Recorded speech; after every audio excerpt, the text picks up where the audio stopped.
This is the Open Floor NBA podcast where we talk about the league and all the big stories going on in it. On this episode, we're going to talk about the latest with Jimmy Butler. We're going to talk about the Lakers, the surging Lakers, and what that means for the Western Conference. And the Houston Rockets, once considered a team too young to be a real contender, they have won 3 straight over the Cavs and Celtics. Are we sleeping on the Houston Rockets right now? Joining me to talk about all of it, one of my favorite guys out there, from The Athletic, longtime NBA insider, Sam Amick. What's happening, Sam? How are you today? Mr. Mannix, good to see you. It was nice to see you at the Laker game the other day on this side of the country. Thanks for having me, brother. Yeah, and we'll both be in the Bay Area, I assume, for All-Star. I'm looking forward to a week. Now, because you live out there, do you decamp in a hotel for the week for All-Star? I've never had these sort of logistics. It'll be interesting. I'm already learning, you hear during playoff runs, and as you know, I live near Sacramento, there are not a lot of deep playoff runs, how reporters don't always love, juggling the home life and the work life at that time. So at first I thought it was great. Now it's like you're just close enough. It's about an hour and 45 minutes that you're feeling the tug of different things at home. But yeah, I'll be in a hotel and, whether it's Oakland or San Francisco or battling that Bay traffic, we'll make it work. Always do. All right, let's get into it. Every week, Sam, I start the show planning, thinking maybe, just maybe, this is the week that we don't talk about Jimmy Butler, because it's been such a evolving topic, and this week is not going to be the week that we don't talk about Butler. On Monday, the Miami Heat suspended Butler indefinitely. Nothing, noting in a statement, I should say, that the suspension will be for at least 5 games, which not coincidentally takes the Heat right up to the February 6th trade deadline. In its statement, Miami said the suspension is due to a continued pattern of disregard of team rules, engaging in conduct detrimental to the team, and intentionally withholding services. This includes walking out of a practice earlier today, end quote. Nothing subtle there. The Heat responded on Monday by beating the Magic in double overtime. Bam, hero, big games. Kalal Ware had 15 in that game. Sam, we know, that Miami has been shopping Butler. That's nothing new at this point. Do you see this latest incident moving the needle at all? I do, because on the one hand, you hear people say that the pragmatic move is for Miami to continue to wait, maybe even wait until the summer, force Jimmy's hand. There's no way he's going to turn down that player option for next year. That's what, most people believe, but that glosses over, like we often do in this business, and in this league, the human component, which is like the degree of uncomfortableness that this is very quickly reaching. My goodness, he was, back from the suspension for a very, very short time before it was off the tracks again. I think that clearly is going to be the pattern going forward for however long this continues. So I do think we're teetering on the edge of that threshold where Miami is going to have to look at the fact that if you can't get him to Phoenix because of the different obstacles that we're all aware of, mainly Bradley Beal, and get some sort of quote unquote fair value in return, then you're probably going to have to start considering these pennies on the dollar options from other teams to get this thing behind you. Yeah, I just wonder, what those other teams are, right? Like, Jimmy has been pretty clear that he wants to play for Phoenix. We know that Phoenix is willing to acquire him, but that Bradley Beal, you talk about an obstacle. I mean, that's like an iceberg. Yeah. Because nobody seems to want him because he has one of the worst contracts, in the NBA right now, including the no trade clause, and B, he can have that no trade clause. And I've been told by people close to him that unless you're talking about dropping him into a contender, he's not interested in waiving that no trade clause. So what do you think the other, realistic options are out there to make a move on Butler? Well, I mean, as you know, some of the teams that you hear, Memphis is one of the most interesting ones out there because on the one hand, I've confirmed it's been reported several other places that the Grizzlies were told that Jimmy was not interested in coming to their club. But you talk to some other teams about this and you get perspective on the fact that it's Memphis, very hard to get free agents out there. If ever there was a place where you would think about rolling the dice and kind of trusting that Jimmy would fall in line because they are a contender. They do have elite talent and the type of honestly culture and kind of identity that would fit him very well. And basketball wise, you can see where he would elevate them. So, I think that's an open question right now. How does Memphis approach this situation and what might they be willing to put on the table? Within that same kind of club, I had reported that it had been reported that Milwaukee was also told that Jimmy was out. But I was told that's not the case, and from both sides. And so the Bucks kind of loom. Now they don't have nearly the type of assets in the cupboard to offer like Memphis does. But if Miami got desperate enough, is there something there? Because they're looking for options with Chris Middleton obviously struggling. I think there could be others. Even in my backyard, I kind of wondered about the Kings a little bit. It's similar to Memphis, where these markets where it's that cost benefit analysis, like how much risk are you willing to take on, to get the kind of guy that you typically wouldn't have a crack at. I think we're getting close to that point where that part of the equation, I guess, is coming more into play. Yeah, I had heard the two teams I had heard Jimmy had been telegraphing no to were Memphis and Sacramento. Actually, they were the two teams that he had been messaging through people behind the scenes, like, "Hey, don't acquire me; it's not going to be worth it." Right. I do wonder if his mindset has changed at all on Memphis. Now, I don't think Memphis has an ownership like Robert Parra that's like Matt Ishbia, who's willing to spend whatever, like would give Yep. Jimmy the kind of extension needs. But it is a good opportunity. He would fit in culture wise there. He may be embraced in that community. And who knows, maybe this offseason, if they make a deep playoff run, and he's a big reason why, they're in a win now mode. They've got a bunch of guys in their prime and they could, to your point, theoretically offer something that Miami would want, some expiring contracts and Marcus Smart and like Brandon Clark and maybe a first round draft pick in there. It's not ideal if you're Miami in trading a player the level of Butler, but I guess maybe beggars can't be choosers, which kind of brings me to the question: like, do you think if we get to February 5th, like, is Miami just going to take the best offer that's out there on the table, or do you see a scenario where they could play this thing through the deadline and see where the chips fall this summer?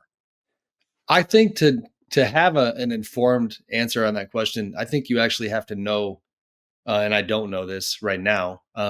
What is the NBA stance and the union stance on the Heat's level of control here? Meaning, if they pushed it to the summer, can they just send him home? That's an open question because the answer formally is no.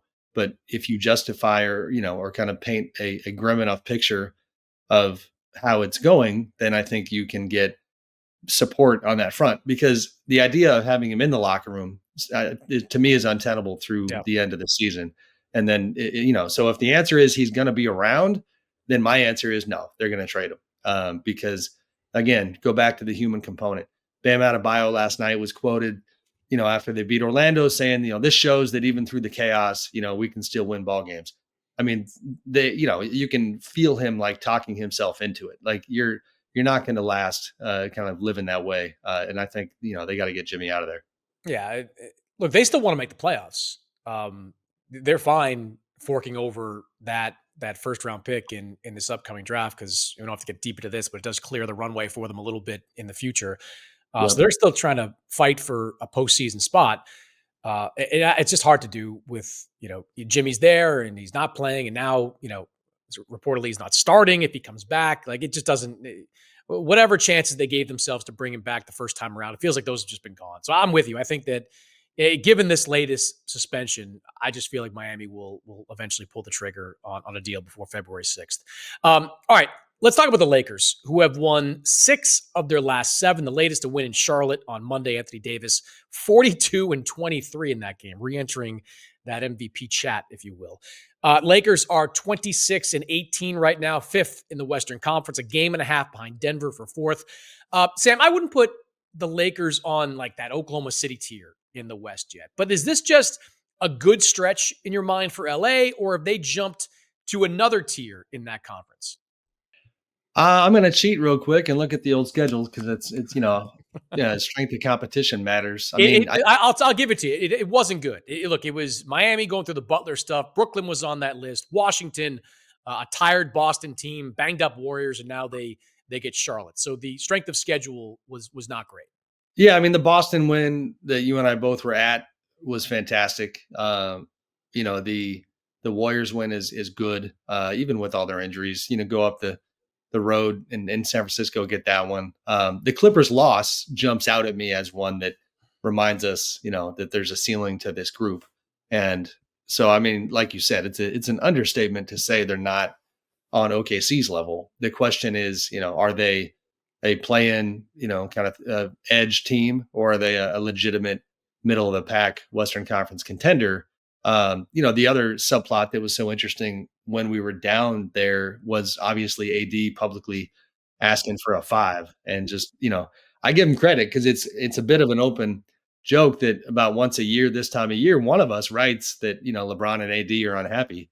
But why With AD can't accept that he's a five, man? Like no matter what he says in the preseason, he just can't accept that for really the last 3 or 4 years he's been a five. Like yeah, really, I mean, 20. He keeps bringing up 2020 when they had Dwight and JaVale McGee, and I'm sure he likes having a big body alongside him. But this team's at its best when he's playing five. I hear you, but how do you? I'm gonna push back a little bit. Like, how Okay. do you? I just think I was there. You were there watching the 2020, bubble team with Dwight and with JaVale. I think it's hilarious, by the way, that Dwight, still gets to have some of his basketball ego get stroked all these years later because he's tweeting about how I'm right here, come get me. But he AD is right. I think that like it's not just what it does in terms of the stuff he doesn't have to do when he's not a five. It's the physicality that team had dealing with Joker, dealing with the bigs, and what they don't have right now. Now the problem, of course, is that a JaVale at that age, a Dwight at that age, those guys are not kind of a dime a dozen at the moment. And every guy you bring up that might be, in the market for filling that job description for the Lakers, it seems like there are obstacles. So, but generally speaking, that's the only time this group got the job done completely, and he was playing the four. I get that. But like given their roster, like let's play this out and say they go get a Valanciunas, Walker Kessler, Vucevic, who's available in Chicago.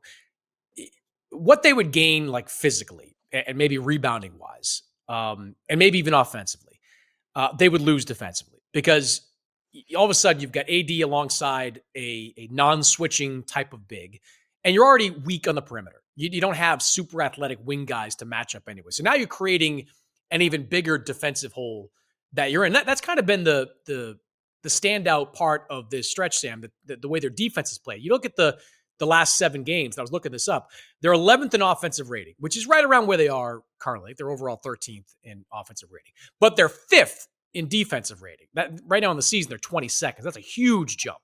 Right. And the question is going to be like, where are they defensively? What kind of team can they be? They're probably not a top 5 defensive team, especially when they play better competition. But can they be a top 10-ish, top 15-ish defensive team?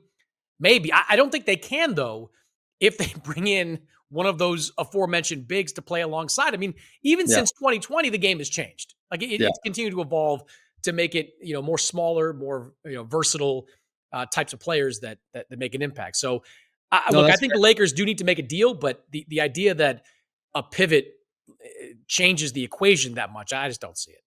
That's fair. And I mean, some of this is already out there, but some of the familiar names, like excuse me, Vucevic, the my understanding of the Lakers view is that comes with financial ripple effects that they're Yep. not interested in. The other guys they don't want to slow down. Walker Kessler is the one that I would definitely be fascinated to see, but he's, you're not getting him unless you give up everything, and I don't see Yep. that happening. You're going to So get gouged by Danny Ainge in that deal. yeah. Yeah. Oh yeah. Because that's one of those where Danny's he's got zero pressure on him and doesn't have to give Walker up right now. So we'll see. I mean, it seems funny to me, AD kind of does the public flex, and then I think probably is now going to have to just keep chipping away at it after the deadline. I don't anticipate the Lakers doing anything all that splashy, but we'll see what they do. He's not wrong about, needing another big body. I don't think he needs a big body to start alongside him and play 35 minutes, but you see the guys they're rolling out there, Jackson Hayes, Christian Koloko, Yeah, yeah, Christian Wood's been hurt, but he's not the answer either. Like right. they need somebody more viable than that to play the non-AD minutes, maybe give him a 5-6 minute break playing power forward. A player of that ilk, but again, the cost is really high for that kind of guy. So I'm with you. I think it's more likely than not to be a quiet deadline in Los Angeles. All right, let's finish, Sam, with Houston. And what a week it has been. I'm going to call them my Houston Rockets now. I'm going to embrace the Houston Rockets. I'm going to embrace your Boston Celtics. I know. I'm all in on the Houston Rockets now. Like I am too. 3-game stretch of watching Amen Thompson has me all in. They take both ends of a home-and-home against Cleveland, and they roll into Boston and beat the Celtics. Yeah, there was no Derek White in that game, Al Horford. But Jalen Green's having a ridiculously efficient month of January. And as I mentioned, Amen Thompson, he has arrived. Yeah. He has arrived in this league. Thompson knocked down the game winner against the Celtics, 2 of his 33 points against Boston. So conventional wisdom has said that this is the growth year for Houston. Great regular season. Maybe they grab a first-round series win, then they get exposed by a more experienced team. Put it this way. Have you been of that opinion? And if you have, are you revising your opinion at all of the Houston Rockets' chances? I am. I still think as great as Jalen has been, like I can't even think of a comp when it comes to a young player who has shown, so much electricity at times, but then is still inconsistent enough that you wonder if he can be that guy. But to your credit, or his credit rather, and to your point, he's doing it right now. You left out my guy, Alperen Şengün, who I had a wonderful 40-minute interview with a couple weeks ago. And I love it. I read the Amick Unplugged are my favorites. Thank you, buddy. Appreciate it. The best 3,700 word interview you read that week. And pared down from about 7,000 for the record. But he's been fantastic. And, you almost can't even figure out, I think if any of them are going to get on the All-Star team, by the way, like it's probably Şengün, but it says a lot about their depth and just how dynamic they are and how unique they are, that you kind of look at it and it's like, is it Şengün? Is it Jalen? Is it, now you've got Amen coming on the scene, like you talk about. Dylan Brooks had a great month. Who did? Dylan Brooks had a great month. Yeah. Shoot, what do you have, 36 last night? Yeah. Just chirping at Jaylen Brown like crazy. Love it. They are a fun group. Obviously that was, I know it's been a while now, but the Ime Udoka reunion game. And the feistiness is there. Knocking the Cavs off 2 games in a row was extremely impressive. Thompson is somebody who he's coming on strong, and they've known it for a while. They have known that they are sitting on a special player and really taking their time, kind of letting him spread his wings. And obviously that's changing quickly these days, but my goodness, you're talking about a guy who, other than not having a jumper, does everything and is a force on the defensive end, just energy level through the roof, aggressive player, smart player, beloved in the locker room. Credit to their GM, Rafael Stone, and their group and the Fertitta group that's been kind of figuring things out post James Harden, but they got a lot going on right now. Yeah, I look at some of these numbers. They're top 10 in offensive rating. They're top 5 in defensive rating. They're 6th in the NBA in net rating. These are elite numbers. We talk a lot about, does this team need that kind of fourth quarter guy? But they're 27-3 this season when leading after 3 quarters. They're 11-6 in games decided by 5 points or less. 6-3 when you whittle that down to 3 points or fewer. So in these clutch time situations, they've got guys that are getting it done. A lot of it's happening defensively, but they've got guys, whether it's Jalen Green recently, Amen Thompson against Boston, they're making shots. I mean, Ime Udoka is coaching his ass off down there. Yep. I've talked about this a lot. I mean, in Boston, Ime had a great season. I think a lot of people thought that Will Hardy had a lot to do with that, and I'm sure he did, because Will Hardy's an excellent coach. But now here's Ime going down to Houston doing the exact same thing with different coaches on his bench. So even as a quick aside, talking to Şengün and asking him like what has led to this jump in your play, and the first thing he highlights is the belief that Ime has shown in him. And by the way, and this is rare, conversely highlighting the times when Şengün got benched for not doing what Ime wanted, and the fact that he likes that and says that's how basketball should be. If I don't give you what you need and what you want, then I sit. So he has a lot of belief. Even last night, and not to go too far afield, but like, and I keep hitting on Şengün, but like Şengün comes up for what appears to be a high screen late in that game. I think it's Cornette trailing him. And because of their depth and not having that conventional closer, the Celtics can't figure out who they need to target. And so Cornette has basically a kind of a soft defense on Şengün because he thinks he's the picker, and then he just rolls and he's got a wide open dunk at the rim because they're trying to figure out which of the 4 or 5 options Houston's going to. Yeah, great play call too, and that, I think that was the penultimate offensive possession for them. So that was a great play call from Ime as well. Yeah, I mentioned those Jalen Green numbers. They're outstanding this month. 49% from the field, 46% from three, way up from this past month. I think obviously will that carry over into February, into March, into April? That remains an open question. But like this team plays the kind of defense and offensive rebounds the hell out of the ball.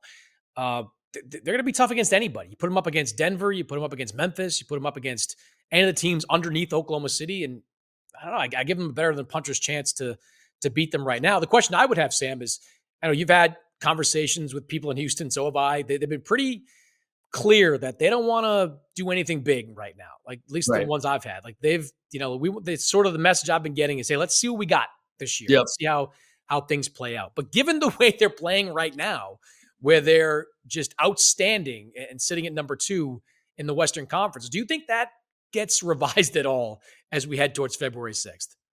I don't think so as it relates to the core guys. I don't think they're going to come off Jalen right now. No. You look at the roster and you can see, I mean, they just have so many. I had a scout tell me recently, like, my God, there's so many guys on this team that we would love to get our hands on. Mm-hmm. And, like a Jabari Smith Jr. comes to mind. Like, if you get calls on him, you have some duplication of talent in that department. Maybe you think about it, but I don't think anything with the core. And I think what you're kind of alluding to is you're right. When you talk to the Rockets about certain star level players who they might be able to get their hands on right now, if they pushed hard enough, they're really kind of, shrugging and saying, no, we'll talk in the summer if we want to. We want to see this thing through to the end of the season. Yeah, I mean, if Phoenix decided suddenly at the last minute that Devin Booker was available, that might be the guy that they'd go all in for. But everybody else, like the Jimmy Butler stuff, nah. Even Durant. No, he's above their age. Yeah, preference. I mean, and I think KD's probably got 3 more really good years left in him because he's just a hooper for life. But he's had injury issues too, and I don't know. You just don't. I just think they do want to see kind of like playoff situations. Like, does Jalen Green step up? Is Şengün the guy they can go to? Like, it's a year you want to advance as far as you can, but this is also like one of those educational seasons too. Like, let's just download as much information as we can about this team and then go to the summer. I've heard the same things about these guys, like the Tar Easons of the world. Like, these guys can play. Like, they've got a bunch of young guys that can play. They've got a whole bunch of Phoenix Suns draft capital, which is wildly valuable right now in the years to come. Like, they're well positioned, but I think that positioning will be taken advantage of this summer. I just don't see it happening this offseason or this season. Sam, great stuff, man. Check Sam's stuff out over at The Athletic. Sam Amick Unplugged, some of the best long form reading that you are going to get. I read them every single time. Sam, always appreciate your time, man. Thanks for joining me. Thank you, sir. Talk to you.